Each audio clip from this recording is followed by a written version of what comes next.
السلام علیکم ورحمۃ اللہ وبرکاتہ۔ پیارے دوستوں، مدینہ منورہ میں ایک نوجوان مردہ لڑکی سے قبروں میں زنا کرتا رہا، پھر قبر سے لڑکی کی آوازیں آنے لگی۔ یہ سب کیا معاملہ تھا؟ آج کی ویڈیو میں آپ کو تفصیل کے ساتھ بتایا جائے گا، لیکن اس دل دہلا دینے والے واقعے کے بارے میں سب کچھ جاننے کے لیے آپ نے ویڈیو کو آخر تک ضرور دیکھنا ہے۔ پیارے دوستوں، حضرت عمر رضی اللہ تعالی عنہ ایک مرتبہ مسجد نبوی گئے۔ انہوں نے ایک نوجوان کو دیکھا کہ زاروں قطار رو رہا ہے۔ حضرت عمر رضی اللہ تعالی عنہ نے اس سے پوچھا، نوجوان کیوں رو رہے ہو؟ نوجوان نے کہا کہ مجھ سے ایک بہت بڑا گناہ سرزد ہو گیا، اب مجھے ڈر ہے کہ میرا گناہ معاف ہوگا یا نہیں، میں اس لیے رو رہا ہوں۔ حضرت عمر رضی اللہ تعالی عنہ نے فرمایا، کوئی بات نہیں، میرے ساتھ چلو، میں نبی پاک صلی اللہ علیہ وآلہ وسلم کی خدمت میں عرض کرتا ہوں، وہ آپ کے لیے شفاعت کریں گے اور گناہ معاف ہو جائے گا۔ چنانچہ وہ نوجوان نبی پاک صلی اللہ علیہ وآلہ وسلم کی خدمت میں روتا ہوا آیا۔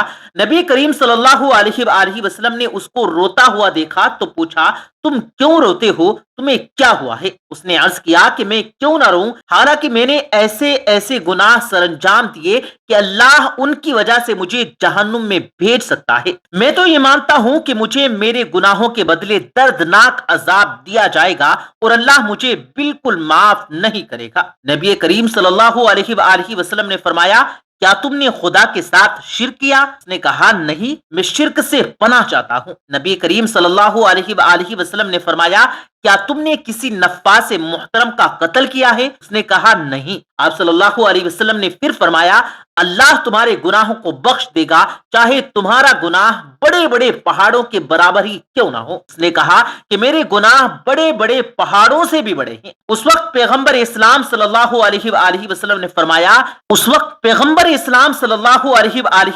فرمایا، اللہ تیرے گناہوں کو ضرور بخش دے گا، چاہے وہ ساتوں زمین، دریا، درخت اور زمین میں دوسری موجودات کے برابر ہی کیوں نہ ہو، بے شک تیرے گناہ بخشش کے قابل ہیں، چاہے آسمان، ستاروں، عرش اور کرسی کے برابر ہی کیوں نہ ہو۔ اس نے عرض کیا کہ میرے گناہ ان تمام چیزوں سے بھی بڑے ہیں۔ آپ صلی اللہ علیہ وسلم نے غصے کے عالم میں اس سے فرمایا، اسے دیکھا اور کہا، نوجوان تیرے اوپر افسوس ہے، کیا تیرے گناہ زیادہ بڑے ہیں یا تیرا خدا؟ یہ سن کر وہ نوجوان سجدے میں گر پڑا اور بولا، پاک اور پاکیزہ ہے میرا پروردگار، یا رسول اللہ، اس سے بزرگی میں تو کوئی بڑا نہیں، میرا خدا تو ہر عظیم سے عظیم تر ہے۔ اس وقت حضور صلی اللہ علیہ وسلم نے فرمایا، کیا بڑے گناہوں کو خدا کے علاوہ بھی کوئی معاف کر سکتا ہے؟ اس نوجوان نے کہا، نہیں یا رسول اللہ، قسم بخدا نہیں، اور اس کے بعد وہ شخص خاموش ہو گیا۔ پیغمبر اکرم صلی اللہ علیہ وسلم نے فرمایا، اے نوجوان، کیا تو مجھے اپنے گناہوں میں سے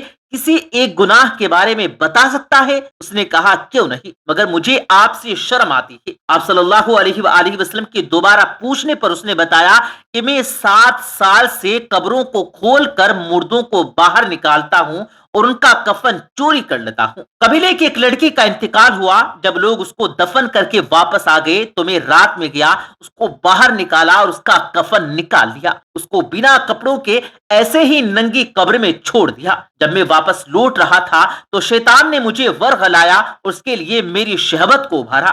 اس لڑکی کے بدن اور خوبصورتی نے مجھے اپنی جال میں پھنسا لیا، یہاں تک کہ میرا نفس غالب آ گیا اور واپس لوٹا اور جو کام نہیں کرنا چاہیے تھا وہ کر بیٹھا۔ اس وقت گویا میں نے قبر سے اس لڑکی کی آواز سنی کہ اے نوجوان، قیامت کے دن اللہ کی طرف سے تجھ پر وعدہ ہو، جس دن مجھے اور تجھے اللہ کی بارگاہ میں پیش کیا جائے گا۔ ہائے، تو نے مجھے مردوں کے درمیان ننگا کر دیا، مجھے قبر سے نکالا، میرا کفن لے چلا اور مجھے جنابت کی حالت میں چھوڑ دیا، میں اسی حالت میں قیامت کے دن حاضر کی جاؤں گی، وائے ہو تجھ پر جہنم کی آگ۔ یہ سن کر پیغمبر اکرم صلی اللہ علیہ وآلہ وسلم نے بلند آواز میں پکارا، اے فاسق، یہاں سے دور چلا جا، تو جہنم کی آگ سے کتنا نزدیک ہے، یہاں سے دور چلا جا۔ وہ شخص مسجد سے نکلا اور شہر سے باہر پہاڑوں کی طرف چل دیا، اپنے دونوں ہاتھوں کو اپنی گردن سے باندھے ہوئے تھا اور پکارتا جاتا تھا، اے اللہ، میں تیرا بندہ ہوں،